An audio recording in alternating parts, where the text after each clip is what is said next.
جا رہی ہو؟ دیکھو سردار کے گھر میں سب کو لنگر بانٹا جا رہا ہے، جلدی جلدی چلی جاؤ ورنہ شام تک ختم بھی ہو جائے گا۔ میری پڑوسن نے مجھے آواز دے کر کہا۔ میں اس وقت برتن دھو رہی تھی۔ اس کی بات سن کر فوراً سے دوپٹے سے اپنے ہاتھ صاف کرتی اٹھی اور اپنے دونوں بیٹوں کو کہا کہ گھر پر ہی رہنا جب تک میں واپس نہ آؤں، گھر سے باہر مت نکلنا، میں بس تھوڑی ہی دیر میں کچھ کھانے کو لے کر آتی ہوں۔ ان دونوں کے چہروں پر بھوک کی وجہ سے کافی زیادہ کمزوری چھائی ہوئی تھی۔ دوپہر سے مجھ سے کھانے کو کچھ مانگ رہے تھے لیکن گھر پر کھانے کو کچھ بھی نہیں تھا۔ میں اس وقت سے پریشان ہوئے جا رہی تھی کہ آخر ان دونوں کو کھانے کے لیے کہاں سے لا کر دوں۔ آس پڑوس سے مدد بھی مانگ چکی تھی لیکن کوئی بھی مدد کو تیار نہیں تھا۔ ویسے بھی یہاں سب لوگ غربت میں ہی جی رہے تھے۔ میں نے سوچا کہ سردار کے گھر سے کچھ کھانے کو لاتی ہوں، لیکن پھر میرا دل اس بات پر نہیں مانا۔ آج تک میں کبھی سردار کے گھر کھانا مانگنے نہیں گئی تھی۔ ان دنوں میرے پاس کام کاج بھی نہیں تھا اور میں نے سن رکھا تھا کہ سردار بنا مطلب کے کسی کو کچھ نہیں دیتا۔ لیکن اب جب میری پڑوسن نے کہا کہ وہ میلاد کے لیے لنگر بانٹ رہا ہے تو میں فوراً سے تیار ہو گئی کہ وہاں جا کر لنگر لے آتی ہوں۔ ظاہر سی بات ہے لنگر کے بدلے تو وہ کچھ نہیں مانگے گا نا، یہ تو ویسے ہی دے رہا ہوگا۔ میں نے جلدی سے کچھ برتن اٹھائے اور تیزی سے گاؤں کی عورتوں کے ساتھ سردار کے گھر کی طرف چلنے لگی۔ میری زندگی ایسی ہی تھی، دھوپ چھاؤں کے جیسی۔ جب سے میرے شوہر گزرے تھے اس وقت سے کوئی بھی میری مدد کو آگے نہیں بڑھتا تھا۔ گاؤں میں کبھی کسی نے یہ نہیں سوچا تھا کہ میں بیوہ اور 2 یتیم بچوں کی ماں ہوں۔ میرے بچے اکثر ہی بھوکے سو جاتے تھے اور میں انہیں بھوکا سوتے دیکھ کر روتی رہتی۔ کبھی کبھی کوئی مجھ پر ترس کھا کر مجھے کوئی کام دے دیتا جس سے میرا تھوڑا بہت گزارا ہو جاتا تھا۔ میں نے رشتہ داروں سے بہت مدد مانگنے کی کوشش کی لیکن کسی نے میری کوئی مدد نہیں کی۔ میرے سسرال والوں نے مجھے بہت پہلے ہی الگ کر دیا تھا۔ اس کی خاص وجہ یہ تھی کہ میں ان کے خاندان کی نہیں تھی۔ میں دراصل قریب کے ہی گاؤں میں رہتی تھی اور اکثر ہی جب کنویں سے پانی بھرنے جاتی تو وہاں پر ایک لڑکا کھڑا رہتا۔ بعد میں مجھے پتا چلا کہ وہ مجھے دیکھنے دوسرے گاؤں سے آتا تھا۔ ایک دن اس نے مجھ سے اس بات کا اظہار کیا کہ وہ مجھے پسند کرتا ہے اور مجھ سے شادی کرنا چاہتا ہے۔ اس وقت میں کم عمر تھی اور ایسی باتیں سن کر بہت ہی زیادہ خوشی محسوس کرنے لگی۔ میرے دل میں اس کے لیے جذبات بڑھتے گئے۔ پھر اس نے اپنے گھر والوں پر زور دینا شروع کر دیا کہ وہ دوسرے گاؤں میں شادی کرنا چاہتا ہے۔ اس کے گھر والے اس بات پر بالکل بھی راضی نہیں تھے کیونکہ وہ لوگ خاندان سے باہر شادی کرتے ہی نہیں تھے، لیکن بیٹے کی ضد کے آگے ہار گئے اور رشتہ لے کر ہمارے گاؤں چلے آئے۔ میرے اماں ابا نے جب دوسرے گاؤں سے رشتہ آتے دیکھا تو وہ بہت خوش ہوئے اور جھٹ سے ہاں کر دی۔ ابا نے بہت ہی محنت سے میرا جہیز وغیرہ تیار کروایا۔ وہ نہیں چاہتے تھے کہ آگے جا کر مجھے کسی بھی قسم کا کوئی تانا ملے، حالانکہ میرے ابا بھی کافی غریب تھے۔ میں اپنے ماں باپ کی اکلوتی بیٹی تھی، اس لیے وہ ہر ارمان پورا کرنا چاہتے تھے۔ ابا لوگوں نے اپنی استطاعت کے مطابق بہت ہی اچھے سے میری شادی کی۔ میں رخصت ہو کر دوسرے گاؤں آئی تو شروع دن سے ہی میرے سسرال والوں نے میرا جینا حرام کر دیا، لیکن اچھی بات یہ تھی کہ میرا شوہر مجھ سے محبت کرتا تھا اور مجھے بے عزت نہیں کرتا تھا۔ وہ اپنے گھر والوں کے رویے کے بارے میں پہلے سے ہی جانتا تھا اور اس نے مجھے سمجھا دیا تھا کہ میرے گھر والے اتنی آسانی سے تمہیں قبول نہیں کریں گے۔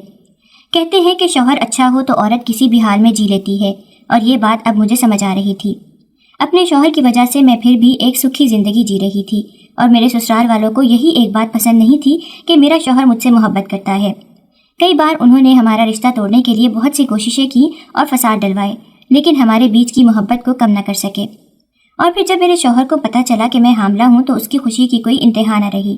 اس دوران بھی میری نندوں اور ساس نے مجھے بہت پریشان کرنے کی کوشش کی، لیکن میں نے ان کا ہر ظلم برداشت کیا۔ میرا شوہر اکثر ہی کام کے لیے شہر چلا جاتا تھا اور جب وہ شہر میں ہوتا تھا تو میری نندیں اور ساس مجھ پر بہت ظلم ڈھاتی تھیں۔ ساس کے ساتھ جٹھانی وغیرہ بھی مجھے تانے مارتی تھیں۔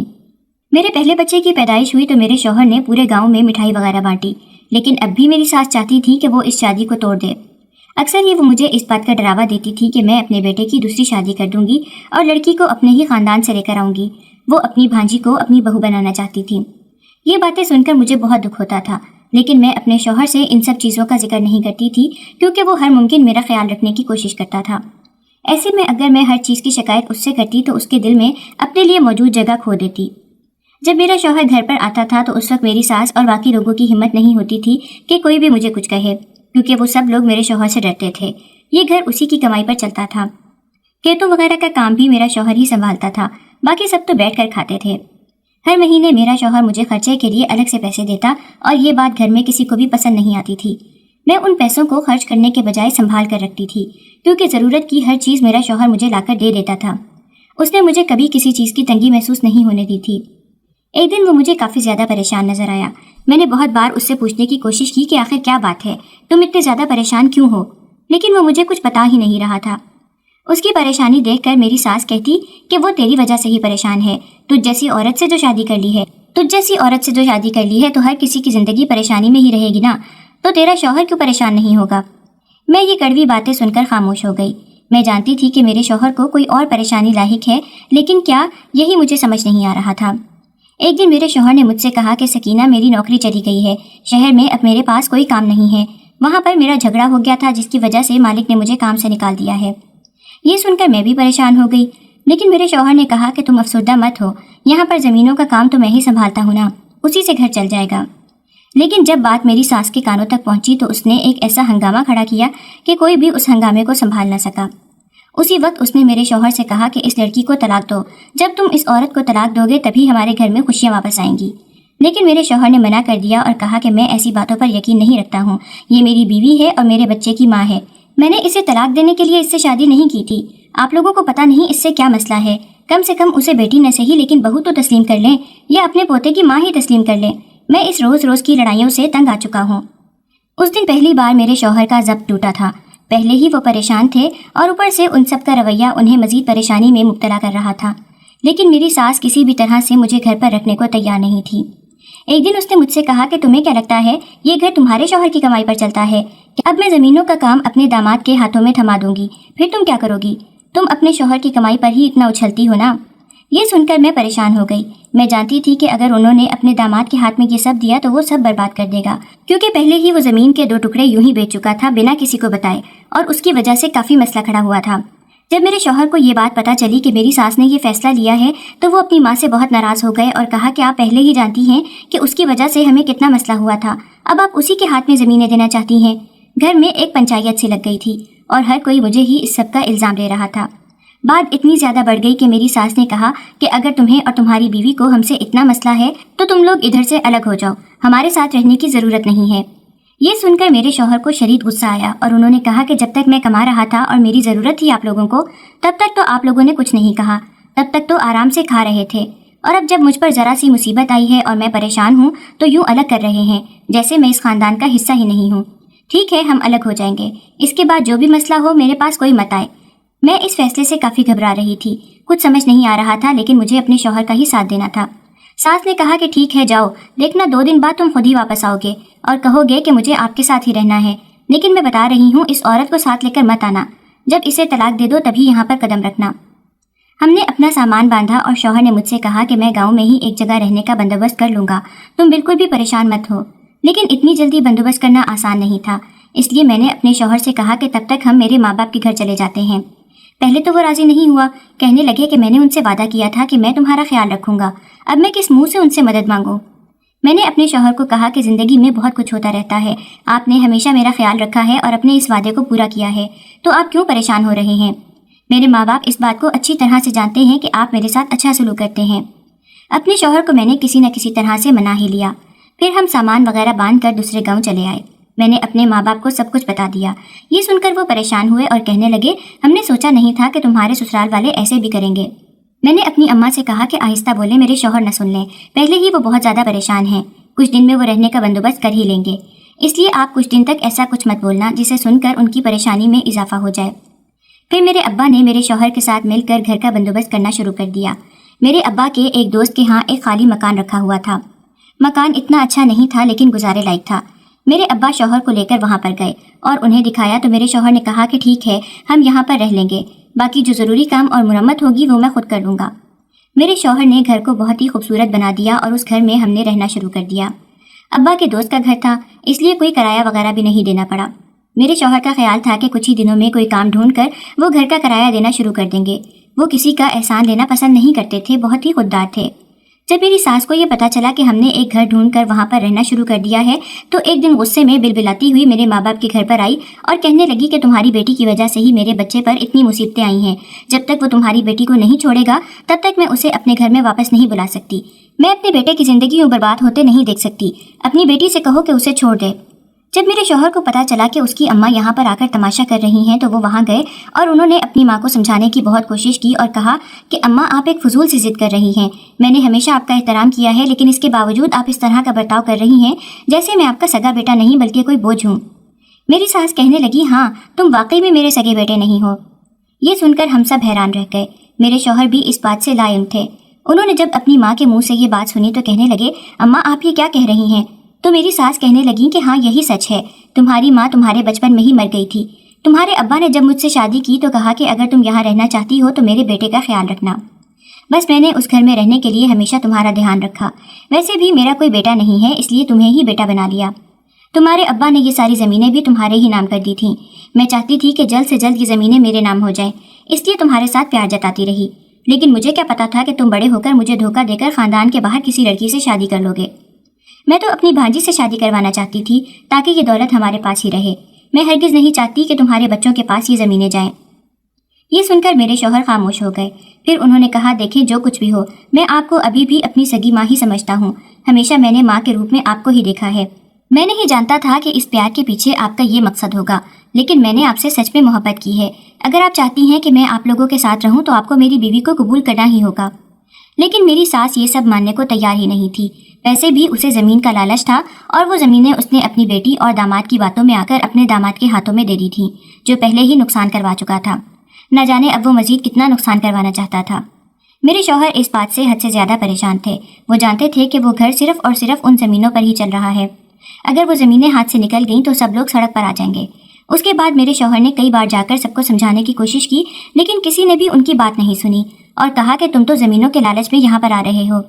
یہ بات میرے شوہر کو بہت بری لگی۔ انہوں نے کبھی کسی کا حق ہتھیانے کے بارے میں سوچا بھی نہیں تھا، اور اس بات سے میں اچھے سے واقف تھی۔ وہ بہت ہی انصاف پسند انسان تھے۔ انہوں نے شہر میں ہی نوکری ڈھونڈ لی۔ وہ پورا ہفتہ شہر میں رہ کر نوکری کرتے اور اس کے بعد 2 دن چھٹی پر گھر رہنے کے لیے آ جاتے۔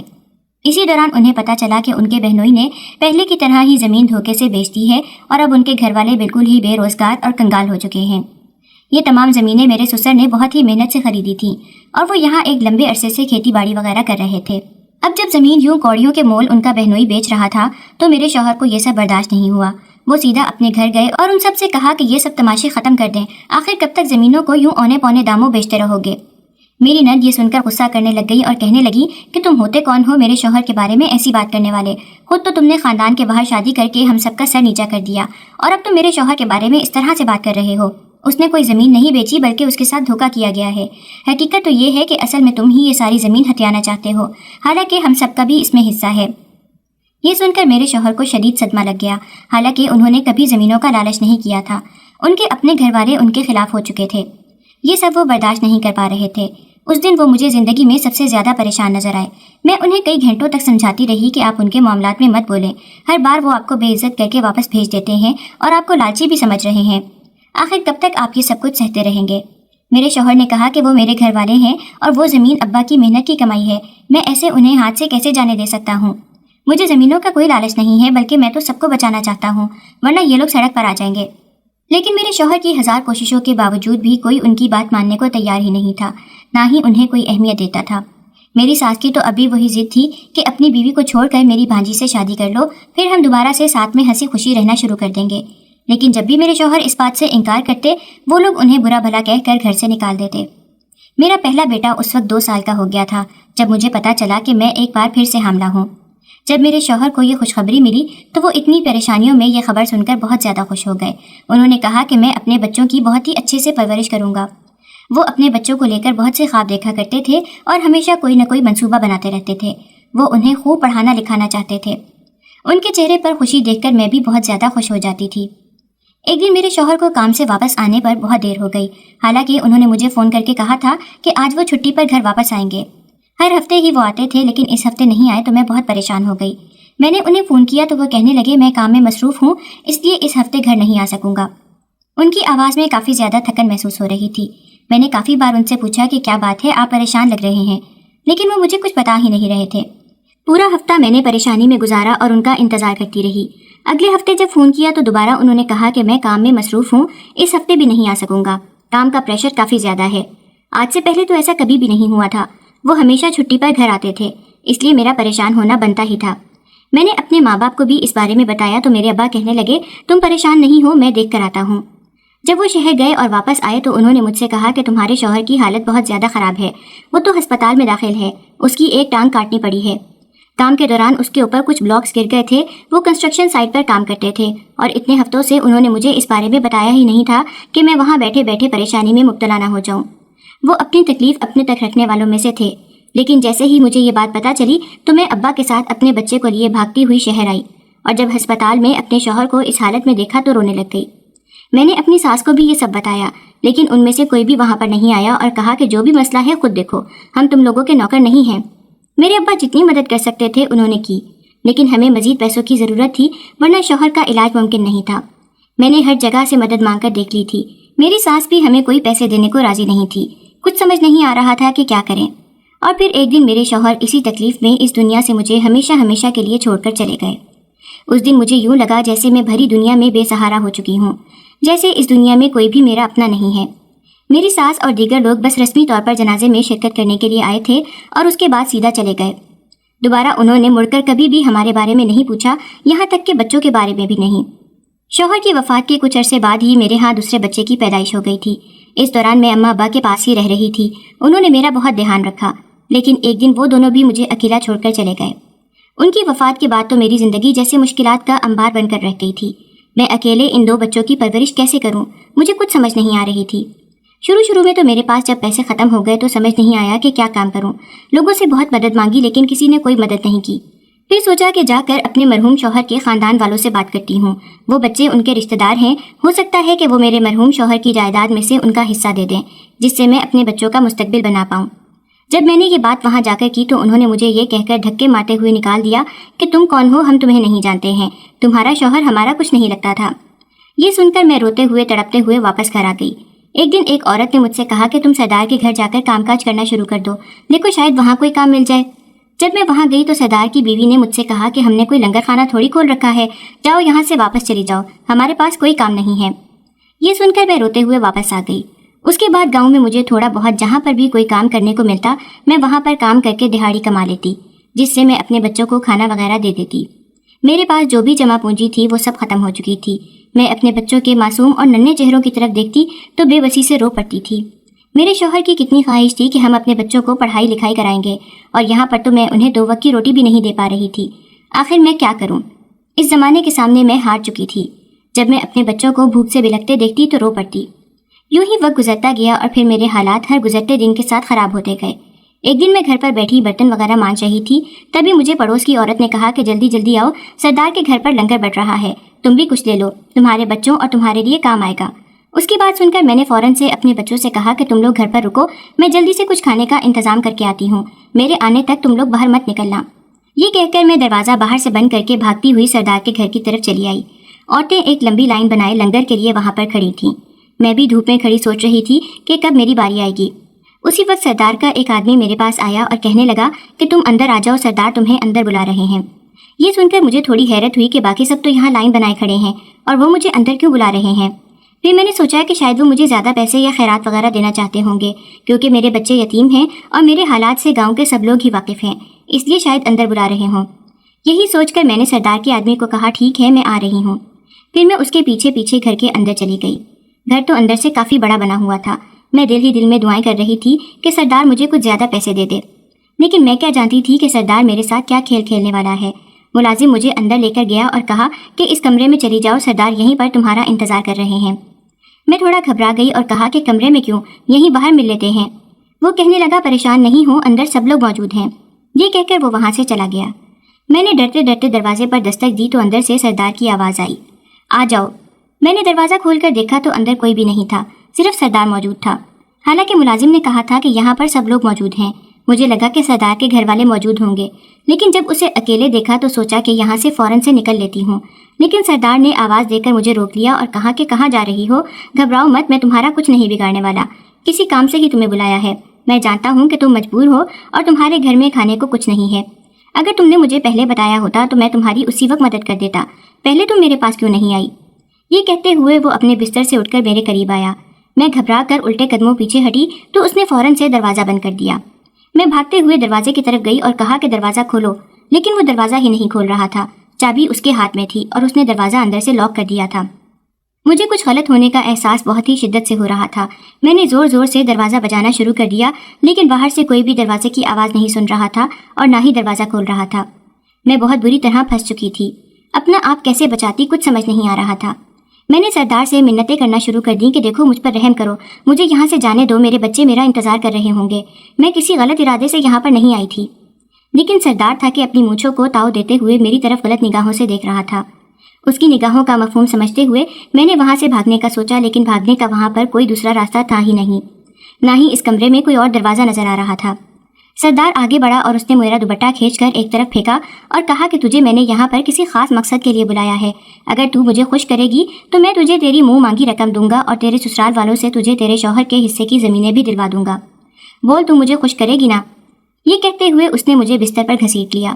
میں نے چلاتے ہوئے اس سے کہا کہ مجھے چھوڑو اور اسے دھکا دیا, لیکن اس نے مجھے دبوچ لیا اور کہا کہ تو بہت زیادہ نخرے دکھا رہی ہے. جب میں تجھے آرام سے سمجھا رہا ہوں تو سمجھ نہیں آ رہا کیا تو چاہتی ہے کہ میں تجھ پر سختی کروں؟ اگر میرے ساتھ سمجھوتا کرے گی تو تیری زندگی بن جائے گی. کیا تجھے اپنے بچوں کو پڑھانا لکھانا نہیں ہے؟ میں نے اس کے آگے ہاتھ جوڑ دیے اور کہا کہ مجھے چھوڑ دو, میں معافی مانگتی ہوں, میں دوبارہ کبھی تمہیں نظر بھی نہیں آؤں گی. اس گاؤں کو چھوڑ کر ہمیشہ ہمیشہ کے لیے چلی جاؤں گی, لیکن مجھے یہاں سے جانے دو, میری عزت مت خراب کرو. لیکن وہ میری بات سننے پہ راضی نہیں تھا. اس نے میرے کپڑے پھاڑنا شروع کر دیے اور میری عزت پامال کر دی. میں رو رو کر اس سے گریہ ازاری کر رہی تھی, لیکن وہ کچھ بھی سننے کو راضی نہیں تھا. جب اس نے میری عزت کو پامال کر لیا تو ایک طرف مزے سے بیٹھ گیا اور پیسے نکال کر میری جھولی میں پھینک دیے اور کہا کہ چل اٹھ, اپنی یہ قیمت لے لے. یہ سن کر مجھے اپنی اہانت کا شدید ترین احساس ہوا. دل کیا کہ اسے تباہ و برباد کر دوں, لیکن میں کر بھی کہہ سکتی تھی. میں نے اپنا لباس سمیٹتے ہوئے اس سے کہا کہ دیکھنا, اللہ ابھی کے ابھی انصاف کرے گا اور تجھے بھیانک سے بھیانک سزا دے گا. میں روتے ہوئے اسے بددعا دے رہی تھی تو وہ زور زور سے ہنسنے لگا اور کہنے لگا کہ تجھ جیسے غریب لوگ صرف اور صرف بددعا ہی دے سکتے ہیں اور کچھ کر نہیں سکتے. تجھے کیا پتا پیسہ ہی سب کچھ ہوتا ہے. اگر تو اپنا منہ بند رکھے گی اور ایسے ہی مجھے خوش کرتی رہے گی تو ہمیشہ تجھے ایسے ہی اچھے خاصے پیسے دیتا رہوں گا. پیسوں کو ٹھکرا کر تجھے کیا ملے گا؟ تیرا شوہر تو اس دنیا میں ہے نہیں اور کوئی تیری مدد کرتا نہیں ہے. جب میں مدد کر رہا ہوں تو نخرے دکھا رہی ہے اور مجھے برے انجام کی دھمکیاں دے رہی ہے. میں نے ایک غصے بھری نگاہ اس پر ڈالی اور دل ہی دل میں اللہ سے دعائیں کرنے لگی. اسی وقت اچانک سے سردار کے منہ سے خون نکلنا شروع ہو گیا اور وہ وہیں میرے سامنے خون کی الٹیاں کرنے لگا. میں نے فوراً سے اپنے کپڑے پہنے اور اٹھ کر باہر آئی. سامنے ہی ملازم کھڑا تھا. میرا دل کیا میں اس کا سر پھاڑ دوں. پھر میں نے اسے کہا, جاؤ اپنے سردار کو دیکھو, اس پر اللہ کا عذاب آ رہا ہے. اس نے مجھ جیسی معصوم عورت کی عزت پامال کی ہے نا, دیکھو اللہ اس کو کیسے سزا دے رہا ہے. میری بات سنتے ہی وہ اندر کی طرف بھاگا اور کہنے لگا, تو پاگل ہو گئی ہے کیا؟ میں بھی واپس کمرے میں آئی تو دیکھا کہ وہ خون کی الٹیاں کرتے کرتے زمین پر پڑا ہوا تڑپ رہا تھا. مجھے بہت خوشی محسوس ہو رہی تھی. نہ جانے اس نے کتنی عورتوں کی زندگی ایسے خراب کی ہوگی. سردار کے ملازم نے مجھ سے کہا کہ جلدی بتا تو نے سردار کو کیا کیا ہے. میں نے اس سے کہا کہ میں نے کچھ نہیں کیا ہے, اس کے ساتھ جو کچھ بھی ہو رہا ہے بہت اچھا ہو رہا ہے, اسے اس کے کیے کی سزا مل رہی ہے. یہ کہہ کر میں الٹے قدموں وہاں سے بھاگتی ہوئی اپنے گھر کی طرف واپس آ گئی. 2 دن بعد مجھے پتا چلا کہ سردار کو ایسی بیماری لگ گئی ہے کہ وہ کچھ بھی کھاتا پیتا ہے تو فوراً سے خون کی الٹیاں کرنے لگ جاتا ہے. اس کی حالت بہت زیادہ خراب تھی تو اس کے ملازمین اسے شہر کے ہسپتال میں لے گئے اور وہاں داخل کروا دیا, لیکن کوئی بھی علاج کام نہیں آ رہا تھا. ڈاکٹر نے کہا تھا کہ اب یہ ساری زندگی ایسا ہی رہے گا. اللہ کے اس انصاف پر میں نے اللہ کا بہت شکر ادا کیا. دوسری طرف ایک دن میری ساس میرے پاس آئی اور کہنے لگی کہ دیکھ بیٹی, تیرے ساتھ ہم نے جو کیا وہ بہت ہی غلط تھا, ہمیں معاف کر دے. جب سے ہم نے تجھے گھر سے نکالا ہے ہمارے اوپر تو مصیبتیں ہی ٹوٹ پڑی ہیں. میرے داماد نے تمام زمینوں پر قبضے کر کے ہم سب کو گھر سے بے دخل کر دیا. میری بیٹی کو بھی وہ خوب مارتا پیٹتا ہے. ہمیں ایک ایک نوالے کے لیے ترساتا رہتا ہے. جو کچھ ہم نے تیرے ساتھ کیا وہ سب اب ہمیں بھگتنا پڑ رہا ہے. سچ میں اللہ کی لاٹھی بے آواز ہوتی ہے. اب یہ بات ہمیں سمجھ میں آ رہی ہے. اگر تو ہمیں معاف کر دے گی تو شاید یہ مصیبت ہمارے اوپر سے ٹل جائے. میں چند لمحے اپنی ساس کو دیکھتی رہی اور کہا, میں تو معاف کر دوں گی, لیکن کیا تمہارا بیٹا تمہیں معاف کرے گا؟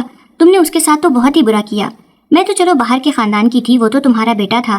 ساری زندگی تم نے اس کی پرورش کی اور اسے پالا پوسا, اور جب وہ بڑا ہوا تو تم نے جائیداد کے لالچ میں اس کے ساتھ اتنا برا سلوک کیا. کیا ایک بار بھی تمہیں افسوس نہیں ہوا؟ تو یہ سن کر وہ زور زور سے رونے لگ گئی اور کہنے لگی, بہت بار ہوا ہے, یہاں تک کہ ہم اس کے جنازے پر بھی نہ رکے. اس وقت اپنی دولت کا غرور بہت زیادہ تھا اور تجھ سے نفرت میں ہم نے کچھ نہیں سوچا. مگر اب احساس ہو رہا ہے میری ساری اولاد مجھے چھوڑ کر چلی گئی ہے. اگر وہ زندہ ہوتا تو وہ کبھی بھی مجھے نہ چھوڑتا. اب دیکھ میں بے یارو مددگار ہوں, بے گھر ہوں, نہ میرے پاس رہنے کو کوئی ٹھکانہ ہے اور نہ ہی کوئی جگہ. بتا میں کیا کروں؟ ساس کی بات سن کر میں خاموش ہو گئی. پھر میں نے کہا, ٹھیک ہے آپ میرے ساتھ رہ سکتی ہیں, لیکن میرے پاس کام کاج کچھ بھی نہیں ہے. کیا آپ اس غربت میں میرے ساتھ رہ لیں گی؟ تو ساس کہنے لگی, ٹھیک ہے کوئی مسئلہ نہیں ہے, مجھے اب پیسوں کی کوئی تمنا نہیں ہے, میں ہر حال میں رہ لوں گی. انہی دنوں ابا کے ایک پرانے دوست میرے پاس آئے. انہوں نے مجھ سے کہا کہ بیٹی تمہارے ابا کی قریب کی ہی ایک گاؤں میں ایک چھوٹی سی زمین ہے. میں حیران ہوئی کہ میرے ابا کی زمین دوسرے گاؤں میں کیسے ہے. تو انہوں نے مجھے بتایا کہ پہلے تمہارے ابا اسی گاؤں میں رہتے تھے, بعد میں اس گاؤں میں آئے تھے. وہاں پر ان کی زمین ہے, اگر تم چاہو تو اسے بیچ کر یہاں کوئی زمین خرید سکتی ہو اور اس پر کھیتی باڑی کر سکتی ہو. میں نے اپنی ساس سے مشورہ کیا اور ہم زمین دیکھنے چلے گئے. وہ زمین کافی بڑی تھی. ہم نے اسے بیچا اور اسی گاؤں میں ایک دوسری زمین خرید لی. میں نے اس پر ساس کے ساتھ مل کر کھیتی باڑی کرنا شروع کر دی. ایک دن میں نے دیکھا کہ گاؤں کی عورتیں آپس میں کچھ بات چیت کر رہی تھیں. پوچھنے پر پتا چلا کہ سردار کی ساری فصل کو کیڑا لگ گیا ہے اور وہ سب کی سب خراب ہو گئی ہیں.